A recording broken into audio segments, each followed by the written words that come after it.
제 이름은 마이클 라이스입니다. 하버드 대학교 국제안보전략 교수로 25년째 일하고 있습니다. 오늘 이 자리에서 제가 전하려는 이야기는 세계가 너무나 오랫동안 오판해 온 한 나라에 관한 것입니다. 그 나라는 바로 한국입니다. 저는 지난 10년간 한국의 군사력과 전략적 가치에 관한 비밀 자료들을 수집해왔습니다. 그리고 마침내 러시아 정보국 요원의 폭로 녹음을 입수했죠. 그 안에는 세계가 믿고 있던 약소국 한국의 이미지를 완전히 뒤집는 충격적 사실이 담겨 있었습니다. 한국은 단 7일 만에 핵무기를 만들 수 있는 기술력을 보유하고 있으며 방위산업 기술은 세계 최고 수준에 도달했다는 내용이었습니다. 오늘 저는 세계가 얼마나 큰 오판을 해왔는지, 그리고 침묵 속에서 성장한 한국의 진짜 모습을 여러분에게 공개하려 합니다. 본 영상은 스토리를 재구성한 이야기입니다. 여기서 잠깐. 여러분들의 구독과 좋아요는 대한민국의 위대함을 널리 알리는 큰 힘이 됩니다. 저는 매주 목요일마다 하버드 케네디 스쿨에서 국제안보와 전략적 균형이라는 수업을 진행합니다. 이 수업은 전 세계에서 모인 엘리트 학생들에게 인기가 많아 항상 자리가 꽉 차 있죠. 그날도 평소처럼 강의실은 학생들로 가득했습니다. 제 수업의 주제는 아시아 태평양 지역의 새로운 안보 패러다임이었습니다. 슬라이드를 넘기며 일본의 군사력 증강에 대해 설명하고 있을 때였습니다. 교수님, 질문이 있습니다. 앞줄에 앉은 일본인 유학생 나카무라 히로시가 손을 들었습니다. 도쿄대학 출신의 이 학생은 항상 날카로운 질문을 던지곤 했죠. 한국은 어떻습니까? 미국의 해구산 없이는 생존할 수 없는 나라가 아닌가요? 지금 말씀하시는 새로운 패러다임에서 한국 같은 국가는 전략적 가치가 낮아지는 것 아닙니까? 강의실이 순간 조용해졌습니다. 나카무라의 질문에는 명백한 도발이 담겨 있었습니다. 저는 잠시 그를 바라보았습니다. 그의 눈에는 확신이 차 있었죠. 흥미로운 질문입니다. 나카무라 군. 저는 파워포인트를 끄고 강단 앞으로 걸어 나왔습니다. 오늘 수업 계획을 바꾸겠습니다. 여러분이 방금 들은 질문은 세계가 오랫동안 해온 치명적인 오판의 전형입니다. 학생들의 눈빛이 호기심으로 반짝였습니다. 세계는 지금 한국을 오판하고 있습니다. 아주 심각하게요. 저는 가방에서 USB를 꺼내 컴퓨터에 연결했습니다. 화면에는 CLASSIFIDTOP-SECRET라는 워터마크가 있는 문서가 나타났습니다. 이것은 공개된 적 없는 자료들입니다. 오늘만큼은 여러분에게 보여드릴 작정입니다. 이 녹음 파일은 3개월 전 제네바에서 열린 비공개 안보 회의에서 입수한 것입니다. 저는 오디오 파일을 재생했습니다. 약간 소란스러운 배경 소음 속에서 한 남자의 목소리가 들려왔습니다. 나는 러시아 정보국 SVR의 이고르 페트로프입니다. 20년간 한국 담당 분석관으로 일했습니다. 내가 오늘 이 자리에서 말하는 것은 우리 정보국에서도 매우 민감한 사안입니다. 학생들은 숨을 죽이고 듣고 있었습니다. 한국은 우리가 알고 있는 것보다 훨씬 강합니다. 우리의 분석에 따르면 한국은 결정만 내린다면 7일 이내에 핵무기를 제조할 수 있는 기술적 역량을 갖추고 있습니다. 더 충격적인 것은 방위산업 기술입니다. 특히 특정 분야에서는 미국과 러시아보다 15에서 20년 앞서 있다고 평가됩니다. 강의실에서 놀라움의 웅성거림이 들렸습니다. 스즈키의 얼굴은 굳어져 있었습니다. 한국은 오랫동안 자신의 실제 능력을 숨겨왔습니다. 이것은 전략적 결정입니다. 우리 정보국은 한국을 세계에서 가장 과소평가된 군사 강국으로 분류했습니다. 녹음이 끝나자 저는 불을 켰습니다. 학생들의 표정은 경악으로 가득 차 있었습니다. 러시아 정보국조차 인정한 사실입니다. 자, 이제 구체적인 증거들을 보여드리겠습니다. 저는 위성 사진과 기술 문서들을 차례로 보여주었습니다. 학생들은 완전히 몰입해 있었습니다. 한국이 자신의 능력을 숨겨온 이유는 무엇일까요? 이제부터 그 전략적 의미를 하나씩 살펴보겠습니다. 슬라이드에는 한국의 주요 무기 시스템들이 나타났습니다. FA-50 경공격기, K9 자주포, K2 전차 등의 이미지와 함께 성능 분석 자료들이 표시되어 있었습니다. 여러분이 알고 있는 한국 무기의 성능과 실제 성능은 큰 차이가 있습니다. 예를 들어 FA-50은 단순한 훈련기가 아닙니다. 이 항공기는 수출용 모델의 성능을 의도적으로 축소해 공개했지만 실제로는 F-16과 맞먹는 전투 능력을 갖추고 있습니다. 저는 폴란드와 콜롬비아에서 실전 배치된 FA-50의 성능 테스트 결과를 보여주었습니다. K9 자주포의 경우 우크라이나 전쟁에서 그 진가가 드러났습니다. 핀란드, 에스토니아, 폴란드의 군사 전문가들은 K9이 세계 최고의 자주포 중 하나라고 평가하고 있습니다. 학생들 중 한 명이 손을 들었습니다. 교수님, 그렇다면 왜 한국은 이런 능력을 숨겨왔나요? 탁월한 질문입니다. 이것은 약자의 전략이 아닌 강자의 전략입니다. 한국은 자신의 카드를 일부러 낮게 평가받도록 함으로써 전략적 우위를 점해왔습니다. 상대방이 여러분을 과소평가할 때 그것은 큰 이점이 됩니다. 나카무라가 다시 손을 들었습니다. 그래도 한국은 수출 경쟁에서 불리하지 않나요? 실제 성능을 감춘다면요? 그렇게 보일 수 있지만 현실은 다릅니다. 한국 무기는 가격 대비 성능이 뛰어나다는 평가를 받고 있습니다. 그리고 일단 도입한 국가들은 예상보다 훨씬 뛰어난 성능에 놀라게 됩니다. 이것이 최근 폴란드, 인도네시아, UAE 등이 한국 무기를 대거 도입하는 이유 중 하나입니다. 저는 화면을 넘겨 다음 주제로 넘어갔습니다. 이제 더 놀라운 부분입니다. 한국은 AI 기반 전쟁 기술 분야에서 세계 최고 수준에 도달했습니다. 화면에는 킹스파이더라는 이름의 AI 지휘 시스템 개념도가 표시되었습니다.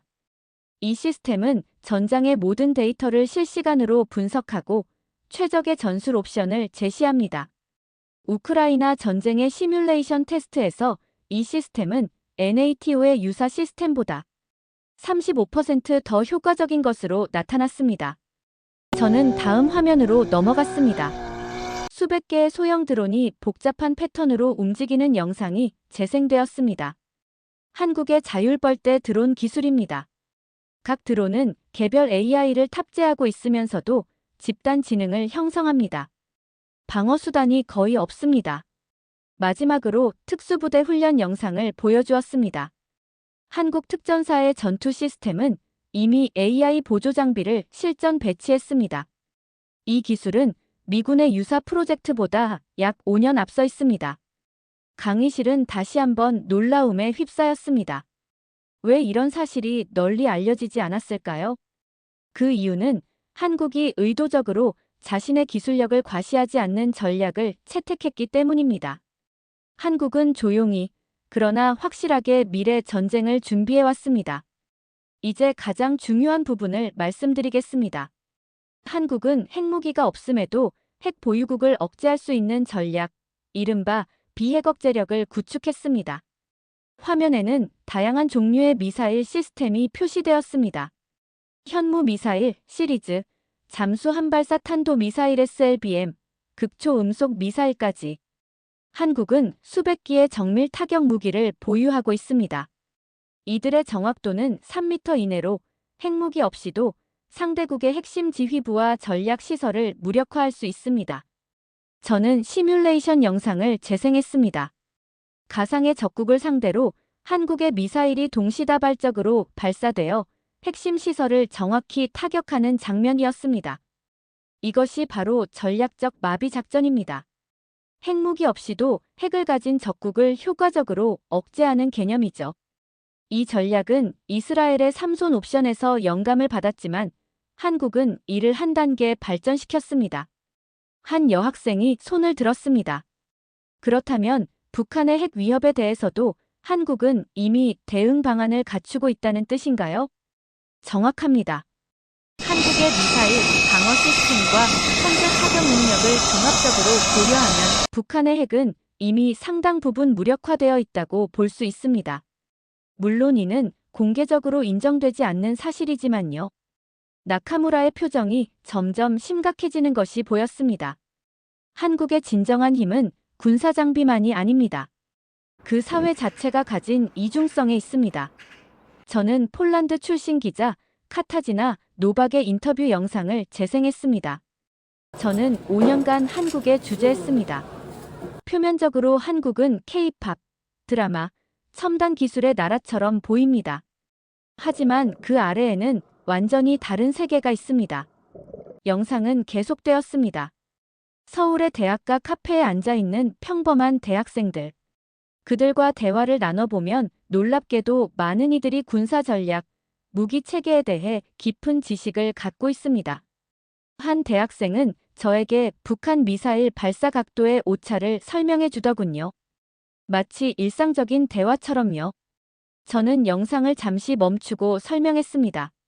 한국은 세계에서 유일하게 전 국민의 상당수가 군사 경험을 가진 선진국입니다. 이것은 엄청난 잠재력을 의미합니다. 시민들은 평화 시에는 글로벌 경제와 문화의 주역이지만 유사시에는 즉각 전투 태세로 전환할 수 있습니다. 영상이 다시 재생되었습니다. 한국 사회는 항상 비상 시나리오를 준비하고 있습니다. 민간 기업들조차 유사시 군수 산업으로 전환할 수 있는 계획을 갖고 있습니다. 삼성이나 현대 같은 대기업들은 이미 그런 매뉴얼을 완비했습니다. 영상이 끝나고 저는 강조했습니다. 이것이 바로 한국의 진정한 힘입니다. K-팝과 드라마로 세계를 매혹시키면서도 동시에 강력한 군사국가로 준비되어 있는 이중성이죠. 그렇다면 왜 세계는 이토록 한국을 과소평가해왔을까요? 저는 냉전 시대부터 현재까지의 국제안보 구도를 보여주는 다이어그램을 화면에 띄웠습니다. 냉전 이후 국제사회는 한국을 미국의 하위 동맹, 즉 보호받아야 할 약소국으로 인식해왔습니다. 이러한 인식은 한국 전쟁의 기억과 북한의 위협이라는 프레임에서 비롯되었습니다. 다음 슬라이드에는 지난 30년간 한국의 국방비 증가 추이가 표시되어 있었습니다. 하지만 실제로 한국은 1990년대부터 꾸준히 독자적인 국방력 강화에 투자해왔습니다. 특히 주목할 점은 연구개발 비율입니다. 한국은 국방비의 약 14%를 R&D에 투자하고 있습니다. 이는 미국, 러시아보다 비율상 높은 수준입니다. 저는 러시아 국방부의 비밀 보고서 일부를 보여주었습니다. 이 문서는 2019년 러시아 국방부가 작성한 동북아 전략 환경평가 보고서의 일부입니다. 여기에는 한국을 더 이상 미국의 부속 세력으로 볼 수 없으며 독자적인 전략적 행위자로 재평가해야 한다고 명시되어 있습니다. 저는 슬라이드를 넘겼습니다. 세계는 빙산의 일각만 보고 한국을 판단해왔습니다. 보이는 부분은 작아 보이지만 수면 아래에는 거대한 잠재력이 숨겨져 있었던 것입니다. 수업이 거의 끝나갈 무렵, 저는 마지막 슬라이드를 보여주었습니다. 전략적 침묵, 그리고 미래의 한국이라는 제목이었죠. 한국의 전략은 전략적 침묵이라고 부를 수 있습니다. 스스로를 과시하지 않고 자신의 패를 숨기며 조용히 준비하는 것이죠. 이는 동아시아의 전통적인 지혜가 현대 안보 전략으로 승화된 형태입니다. 강의실은 완전히 조용해졌습니다. 모든 학생들이 집중하고 있었습니다. 한국은 위기 속에서 성장한 나라입니다. 식민 지배, 전쟁, 분단, 경제 위기. 이 모든 것을 극복하며 한국은 자신만의 생존 전략을 발전시켜왔습니다. 그리고 이제 그 전략은 글로벌 차원으로 확장되고 있습니다. 저는 강단 앞으로 나와 학생들을 바라보았습니다. 침묵은 약함의 표현이 아닙니다.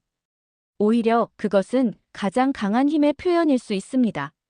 한국은 세계가 자신을 과소평가하도록 허용함으로써 전략적 우위를 점해왔습니다.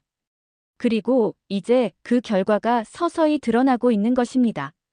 마지막 슬라이드에는 전략적 야수라는 문구가 적혀 있었습니다. 제가 한국을 전략적 야수라고 부르는 이유는 겉으로는 온순해 보이지만 실제로는 엄청난 힘과 지능을 숨기고 있기 때문입니다. 그리고 이제 그 야수가 깨어나고 있습니다. 수업이 끝나고 학생들이 하나둘 강의실을 떠날 때 나카무라가 제게 다가왔습니다. 교수님, 오늘 강의는 충격적이었습니다. 제가 한국에 대해 완전히 오판하고 있었네요. 저는 미소 지었습니다. 당신만 그런 것이 아닙니다. 나카무라 군. 세계 대부분이 한국을 오판하고 있습니다. 그리고 그것이 한국의 가장 큰 전략적 자산이었죠. 그날 이후 제 국제안보와 전략적 균형 수업에서 한국 관련 내용은 가장 인기 있는 주제가 되었습니다. 학생들은 세계가 오랫동안 오판해온 이 나라의 진짜 모습에 매료되었습니다. 침묵 속에서 성장한 전략적 야수. 한국의 이야기는 이제 세계 안보 전문가들 사이에서 새롭게 주목받고 있습니다.